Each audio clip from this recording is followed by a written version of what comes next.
Radical.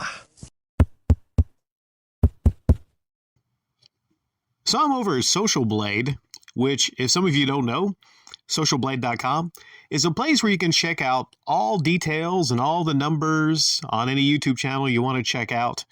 I don't really use it. Because most times I don't really care about the numbers. I know my channel was given a grade A once. I'm not sure about their grading system. And I was confused. I'm like, well, I'm not that big of a channel. Why don't I have a grade A? Might have been even an A+. I don't get it. I don't understand their grading system. But it is a useful tool. When things happen, like what's going on with the Completionist's channel, right? It gives you an idea of what kind of support they have or lack of support. Now, what I find absolutely shocking about this whole situation when it comes to Jirard and his channel subscribers, he hasn't really lost a whole lot. He has not. Usually when things like this happen, whenever a YouTuber is called out rightly and exposed for something potentially terrible, they lose a lot of support. But the thing about Jirard is he's built up so much support, so much goodwill throughout the years. Maybe people that are not subscribed to his channel, it's different than the people that are part of his fan base.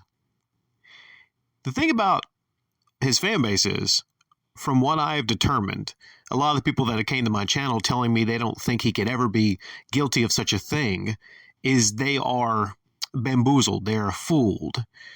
His acting has been so amazing in the Jirard Completionist character that he's almost hypnotized these people into thinking that he can't be possibly guilty of what he very rightly is guilty of, in the very least, not donating charity funds for a decade.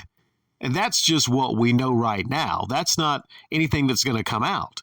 In fact, Carl Jobst claims he has something coming out, I think later on today, that's going to be incredibly more incriminating. But already what we know is bad enough. Like, I wouldn't be shocked that this guy lost about 20-25% of his subscriber base after that. But it's been a lot less. What's shocking here is he has 1.62 million subscribers. And he has only lost, you see, a daily average negative 660 a day. Total for the last month, negative 20,000. Negative 20,000. The man is committing charity fraud. Not only that, but on his expenses, you all know the deal. It's not only that he has not donated any of that money to charity, but he's taken out money from that charity. To do what with? One thing I just thought about, I watched a YouTube video and they were talking about it. One thing I just thought about was, you remember all those eShop games that he bought for the Wii U? He spent over, $20,000 on getting those eShop games? Under his expenses, correct me if I'm wrong, isn't 1 year around $20,000? Is he stupid enough to actually list off expenses for the eShop games? Yeah. How would y'all feel about that? Let's say he's taken out money from the charity to spend on video games. How would a lot of you feel that are thinking about, you're on the fence, you're thinking about unsubscribing? What's going to push you over that fence? Now, if it comes out, if more comes out, I mean, it's already bad enough as it is. What's going to cause a lot of these people to unsubscribe?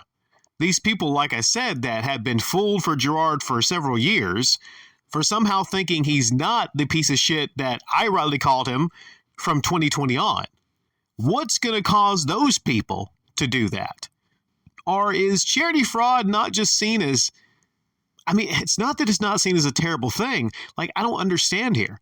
There's been other things that happen with YouTubers, other implications, and I've seen much bigger drops. But I just wanted to just pose a question. That question being, what's it going to take for him to lose more than 20,000 subscribers. Maybe you're on the fence. Some of you listening are on the fence. Maybe you want to wait until more comes out. Maybe that's what it is. People are just waiting. His subscribers are waiting definitively to hear from him. And if that's the case, there's no hope for you. If you're waiting to hear from him, there's no hope for you because he's a fraud. He's a piece of shit. He's a liar already. Listen to me before you listen to him, is what I'll say. Listen to anyone else before you listen to Jirard.